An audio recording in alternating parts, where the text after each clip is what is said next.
에녹이 흔히 쓰는 표현으로 휴거했죠.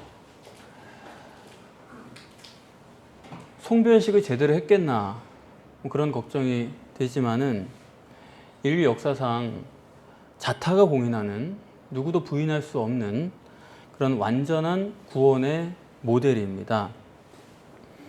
안타깝게도 이 에녹에 대한 해석이나 주석을 보면 에녹이 그냥 하늘로 올렸다 그렇게만 이해하고 마는 거예요.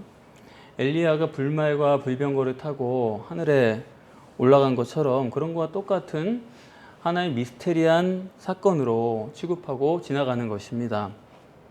그런데 본문은 이 에녹의 이 사건을 그렇게 신기한 일로 그렇게 기록하고 있지 않습니다. 이 에녹이 승천한 것은 누가 봐도 구원의 완전한 모델이에요. 성경적으로 최초로 구원받은 사람은 아벨 아닙니까? 히브리서 11장에도 아벨은 믿은 사람이고 그리고 틀림없이 성경적으로 구원을 받은 사람으로 증거를 합니다. 그러나 죽고 나서 구원받은 거는 누구나 다 인정할 수 있는 거는 아니잖아요. 추측을 해보는 거죠. 그래서 하나님께서는 누구도 부인할 수 없는 방법으로 인류 역사상 최초로 구원받는 사람을 에녹으로 설정을 하신 것입니다. 우리가 이 점을 깊이 고민을 하시고 이것이 얼마나 중요한지를 여러분들이 충분히 아시고 계셔야 됩니다.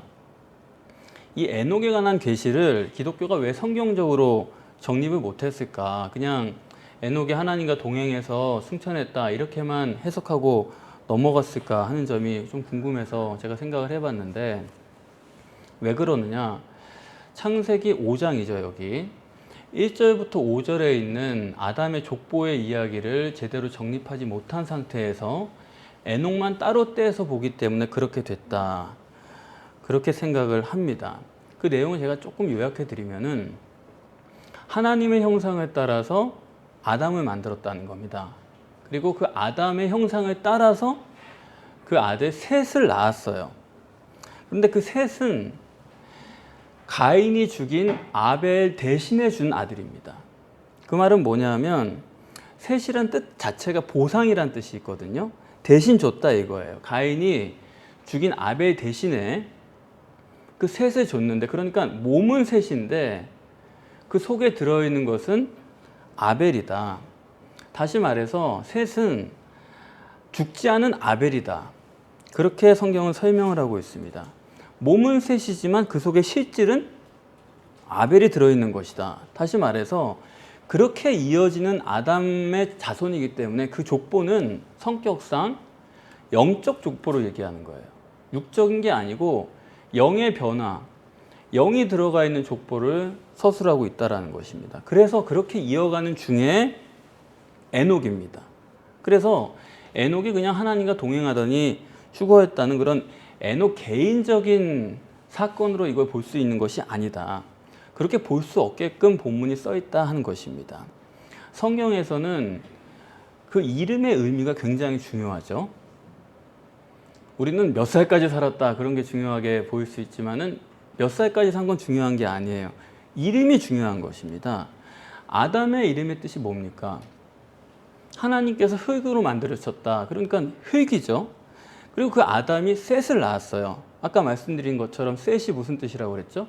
보상이다. 누구를 보상한 거예요? 아벨을 보상한 겁니다. 겉보기는 셋인데 속에는 아벨의 영이 들어가 있다. 그게 3절입니다. 그리고 셋이 누굴 낳았느냐? 6절에 에노스를 낳았어요. 에노스의 뜻은 뭐냐면 사람이란 뜻입니다. 그러니까 여기서부터 인류가 시작된다.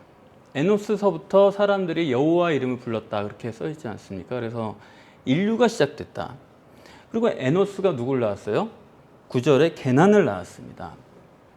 게난은 대장장이란 뜻이에요. 뭘 두드려가지고 만드는. 아담의 형상대로 지은 셋, 거기는 아벨이 들어있죠. 그것이 에노스로 이어졌고 그 인류를 게난이 계속해서 만들어 가고 있다. 그런 뜻이 있는 것입니다. 그리고 12절에 게난이 누굴 낳았어요? 마할랄레를 낳았다. 하나님의 칭찬이다. 그런 뜻이 있습니다. 하나님의 형상대로 지어서 그것이 셋이요, 에노스요, 게나니요, 그것을 하나님께서 칭찬했다. 참 잘 이어갔다. 그런 의미가 되겠죠. 그러고서 마할랄렐이 야렛을 낳았습니다. 야렛의 의미는 하강했다라는 뜻이에요. 하나님의 형상이 쭉 이렇게 아래로 계속 내려왔다. 여기까지 왔다. 그리고 야렛이 누구를 낳았느냐? 오늘 에녹을 낳은 것입니다. 에녹은 전수받은 자란 뜻이 있어요. 그대로 물려받았다라는 것입니다. 하나님의 형상대로 지은 셋의 아벨이 담긴 그 인간이 잘 이어져 내려와서 하나님이 칭찬하는 정도까지 왔어요. 그리고 그것이 또 더 이어져서 그대로 전수받은 것이 에녹이다. 그렇게 보시면 됩니다. 그래서 에녹은 아담으로부터 7대 손이 되는데 7대 손이라고 할 때 이거를 육적인 7대 손이라고 생각하면 안 됩니다. 이건 어떤 7대 손이에요? 영적인 7대 손이다. 여기까지 보시면 하나님께서 에녹을 어떻게 설정하셨는가를 우리가 알 수가 있습니다. 에녹은 조상의 것을 그대로 물려받은 사람이다. 가장 완전해진 사람이다. 이렇게 볼 수가 있어요. 그런데 오늘 5장이죠. 이 4장 17절에 가인이 아들을 낳는데 그 아들의 이름도 에녹입니다. 동명이인이에요. 같은 사람이 아니고. 가인의 아들로 기록된 것도 에녹이에요. 그리고 오늘 본문 5장에 여기도 똑같은 이름으로 에녹이에요. 창세기 4장의 에녹은 그러면 뭘 전수받은 사람입니까? 가인의 육을 전수받은 사람이에요. 창세기 5장의 에녹은 아벨의 영을 물려받은 사람이에요. 그래서 둘이 이름은 같은데 전혀 다른 길입니다. 육의 가인의 에녹이 있어요. 영의 셋의 에녹이 있어요. 가인의 후손과 셋의 후손이 전혀 다릅니다. 근데 셋의 후손은 무슨 후손이에요? 그 족보는 영의 족보입니다. 셋의 후손은 영의 후손입니다. 셋의 자손으로서의 에녹은 뭘 물려받았느냐? 영을 물려받은 거예요. 기가 막히죠. 하나님이 이렇게 정확하게 설정을 해 놓으신 것입니다. 잘 볼 수 있도록. 에녹을 동명이인으로 놓고 길이 다르다라는 것을 보여주신 거예요. 우리가 최소한도 이렇게 해야 에녹에 대해서 조금 알 수 있는 건데, 그렇기 때문에 그냥 에녹이 하나님과 동행해서 승천했다, 그렇게 하고 마침표를 찍는 거는 우리가 성경을 좀 아쉽게 지나쳐 보내는 거죠. 그래서 에녹은 성경에 하나님께서 기록하신 구원의 제일 첫 단추입니다. 첫 단추란 건 뭐냐면 이후의 모든 성경의 구원은 여기에 기준을 두고 이루어진다는 걸 말하는 거예요. 모든 구원은 이 에녹의 구원에서 벗어나지 않습니다. 다른 종류의 구원은 없다 이거예요. 에녹은 천국으로 곧장 올라가 버렸다는 거죠. 그게 무슨 뜻이냐? 여러분 여쭤보겠습니다. 모세가 어디서 죽었는지 아세요? 뭐 느보산에서 죽었다고 하는데 그 시신을 본 사람도 없고 무덤도 본 사람이 없어요. 또 모세만 그런 게 아니라 아론도 어디서 죽었는지 성경에 나오질 않습니다. 그 사람들이 휴거를 했는지 뭐 어떻게 죽었는지에 대한 기록이 전혀 없어요. 그런데 그게 무슨 얘기냐면 성경에서는 어떻게 죽었는지 모른다. 그거는 구원을 받았다라는 얘기입니다. 이 땅에 있지 않다라는 얘기예요. 그래서 어떻게 죽었는지 모르는 게 좋은 거예요. 어떻게 죽었다는 게 확실하면 그건 좋은 게 아니에요. 그것을 에녹이 완전히 보이도록 한 거죠. 눈에 보이는 데서 이 땅을 떠나서 하늘로 간 것입니다. 따라서 구원이란 건 뭐냐? 에녹이 땅에서 어떻게 살았느냐, 그건 관심이 없어요. 물론 그게 중요하지만 그건 구원이 아니다 이겁니다. 구원이라는 거는 천국으로 곧장 올라가는 게 구원이에요. 천국 구원만이 구원이고 이 땅에서의 구원은 그건 이름만 구원이지 구원 아니다 이거예요. 그러면서 에녹은 죽음을 맛보지 않았다는 겁니다. 죽음을 모른다는 건 그야말로 완전한 구원의 증거 아닙니까? 죽음을 극복해 버렸으니까요. 그래서 이 에녹의 구원은 성경에 나오는 모든 구원의 기준입니다. 왜 그러냐면 전지전능하시고 처음과 끝을 다 아시고 행하시고 최선으로만 하시지 차선으로는 하실 수 없는 하나님께서 구원의 방법을 이렇게도 해봤다가 저렇게도 해봤다가 갈짓자로 하는 법이 없어요. 그분은 처음부터 끝까지 절대선으로 하시기 때문에 하나를 딱 정해놓고 오직 그걸로 직선으로 끝까지 간다 이겁니다. 구원의 방법은 하나다. 그렇기 때문에 이 구원의 방법 외에 다른 식으로 구원을 받을 수 있다고 말하는 것은 성경을 제대로 정립한 게 아닙니다. 그러면은 에녹은 도대체 어떻게 해서 구원을 받았느냐 이거예요. 그게 중요한 거 아니겠습니까? 보면은 딱 하나밖에 없어요. 에녹이 하나님과 동행했다. 그거 하나입니다. 그 외에는 아무것도 없어요. 이게 얼마나 중요하냐면요. 여기에 만약 잔뜩 다른 수식어가 있었다고 하면은 사람들이 그 수식어 가지고 이렇게 구원받았을 거다. 이것 때문에 구원받았을 거다. 그런 말들을 만들어내잖아요. 그런데 여기는 그런 다른 것들을 전혀 쓸 수 없도록 해놨어요. 더군다나 두 번이나 동행이라는 것을 강조하면서 이거 외에는 다른 아무것도 없다는 겁니다. 그러니까 성경의 완전한 구원론은 단 하나예요. 뭐예요? 하나님과의 동행입니다. 동행이 뭡니까? 하나님과 같이 걸었다는 뜻이요. 하나님과 같이 살았다는 뜻이요. 하나님과 같이 일했다는 뜻이요. 그건 무슨 말입니까? 항상 하나님과 함께 했다는 뜻이죠. 그게 구원의 유일한 조건이지 다른 건 없다 이겁니다. 그래서 구약에서도 늘 뭐라고 그래요? 내가 너와 함께 함이니라. 요셉이 노예로 팔려가는데 성경에 뭐라고 써있냐면 형통했다 그랬어요. 아니, 멀쩡히 잘 살던 귀한 아들이 노예로 팔려가는데 형통해요? 이게 뭐야?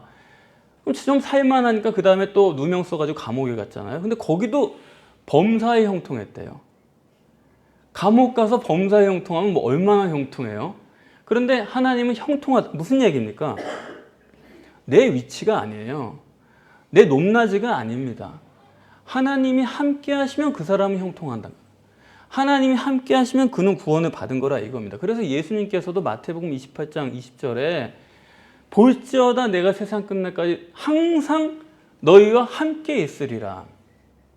하나님이 함께 하시는 것만이 구원이다 이겁니다. 갈라디아서 1장 10절에도 내가 사람에게 좋게 하랴 하나님께 좋게 하랴 하나님을 기쁘시게 하랴 사람을 기쁘게 하랴. 그러니까 뭡니까? 하나님 관계성뿐이다 이겁니다. 하나님의 관계만이 중요한 거지 그거밖에 없어요. 인간과의 문제는 그거는 전혀 문제가 안 되는 거다 이겁니다. 그런 것들은 다 하나님과의 관계에서 나오는 결과일 수는 있어요. 그러나 오직 유일한 것은 하나님과의 관계뿐이다. 그래서 본문은 다른 아무런 수식이 없이 온전히 딱 하나님과 동행이다. 그것만 구원이다. 욥기 35장 5절에서 8절 이하에 보면 그래서 뭐라고 그럽니까? 거기 하도 사람들이 자기 범죄한 게 마음에 괴롭고 인간과의 문제만 그렇게 문제시하니까 하나님께서 말씀하시잖아요. 너희 그런 거는 하나님하고는 아무 상관이 없다. 그건 너희들끼리의 문제지 하나님과의 문제는 아니다 이겁니다. 인간과의 문제 때문에 하나님과의 관계가 좌우되지 않는다 이거예요. 내가 사람하고 관계 좋다고 하나님께 좋은 게 아니다 이겁니다. 내가 사람에게 잘못했다고 그게 하나님께 피해가 오는 게 아니에요. 하나님은 거기에 관심이 없다 이겁니다. 뭡니까? 하나님과 너 나 사이예요. 인간은 인간끼리의 사이고 그것까지 하나님은 간섭하지 않는다 이겁니다. 그래서 제가 늘 우리가 천국에 가기 위해서는 천국법에 맞아야 된다라는 걸 말씀을 드리잖아요. 천국에 가는 구원이냐 아니면 이 세상에서 잘 사는 구원이냐를 따져봐야 되는 거는 만약에 여러분들이 이 세상에서 잘 사는 그런 구원을 바라신다면은 그건 어느 법에 맞아야 돼요? 세상법에 맞아야 되는 거예요. 세상법에 맞춰가면서 뭔가 되기를 바라야 되는 거지. 그렇기 때문에 교회가 윤리 도덕이 중요하다, 인간관계가 중요하다, 뭐 사회와 우리가 사이가 좋아야 된다 그렇게 말하는 거는 아무리 그거를 뭐 천국 구원인 것처럼 여러 가지 말을 써도 그건 다 거짓말입니다. 그거는 세상살이하는 법이 기준이기 때문에 그건 세상법에 맞는 거지 그거는 천국 기준은 아니에요. 그거는 천국 구원과는 아무 상관이 없어요. 세상과는 상관이 없는 겁니다. 미국 이민 가려면 미국 법에 맞아야 되는 거지 한국 법에 맞아가지고 미국 이민 갈 수 있는 게 아니다 이겁니다. 그래서 여러분들도 마찬가지세요. 내가 정말로 천국 가기를 원하는 신앙생활을 하느냐, 천국 가고 싶으시면은 천국법에 맞아야 되는 거예요. 그건 뭐냐면 내가 하나님과 직접 친해야지 교회 생활 원만히 한다고 해가지고 천국 갈 수 있겠거니 내가 이렇게 하니까 되겠거니 그거 전혀 아니에요. 그건 다 간접이에요. 여러분이 하나님과 직접 친해야 천국을 갈 수 있는 그게 천국법이지 여기서 뭐 잘하고 뭐하고 그거 가지고 되는 게 아니다 이겁니다. 천국은 일단 육체가 가는 게 아니잖아요. 에녹도 육체가 간 게 아닙니다. 육체는 떨어버리고 영만 간 거예요. 영만 물려받았잖아요. 그렇기 때문에 우리가 여기서 고민하는 모든 육체의 그런 허물과 죄 이런 것들은 여러분들 천국에 가져가고 싶어도 못 가져가요. 그런 죄는 천국에 가서 짓고 싶어도 못 짓습니다. 천국에는 그런 게 없어요. 육체가 없는데 어떻게 짓니까? 간음하고 싶어도 거기는 간음을 못해요. 간음 불가능합니다. 그게 애초에. 그래서 예수님께서 부활 논쟁을 하실 때도 사두개인들과 어느 여자가 있었는데 후사가 없이 쭉 7 형제랑 혼인만 하고서 그러고 나서 죽었어요. 그러면 그 죽은 여자가 나중에 살아나면은 누구의 아내가 됩니까? 물어보니까 예수님 뭐라고 그러세요? 천국에 대해서 얼마나 모르면 그런 얘기를 하느냐. 당장 그렇게 말씀을 하시잖아요. 천국은 시집가고 장가가는 데가 아니다. 거기는 육의 세계가 아니다. 거기는 천사와 같은 데지. 거기는 영이 전부다. 그렇게 말씀하시지 않습니까? 여기랑 거기랑 연결이 없어요. 뚝 떨어져 있는 것입니다. 그렇기 때문에 이거 근본적으로 심각한 문제예요. 우리가 죄를 회개한다고 할 때도 옛날에 뭐 콩소리하고 수박소리하고 이런 것까지 꺼내가지고 죄사함 받아가지고 그걸 구원이라고 그러는 거는 이거는 자기의 육적 본능에 기초한 거예요. 그거는 인간이 여기 살면서 죄책감이 있고 육신적으로 지은 죄에 대한 그런 윤리 도덕적인 그런 마음이 있기 때문에 그런 것들이 죄사함 받았다고 그러면 마치 구원을 받은 것 같은 그런 착각을 일으키는 거지. 여러분 죄사함 받는 것과 천국 가는 것은 그 논리가 아예 틀린 겁니다.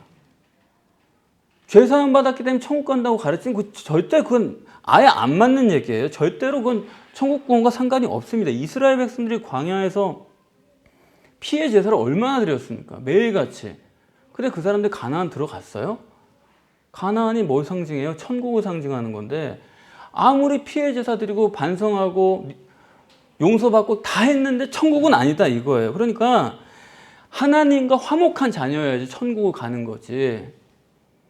뭐 지키고 내가 마음에 만족하고 뭐 마음에 확신 갖고 믿어가지고 하는 게 믿어서 가는 게 아니에요. 그게 믿어서 구원받는다는 게 그런 뜻이 아닙니다. 하나님과 화목할 만큼 믿어야 돼요. 하나님을 잘 알고 믿는 걸 말하는 거지 그냥 내가 믿습니다. 믿으시면 아멘 하십시오. 그래가지고 가는 게 아니다. 하나님과 실제적으로 화목한 자녀만 하나님 데려가시고 그렇죠.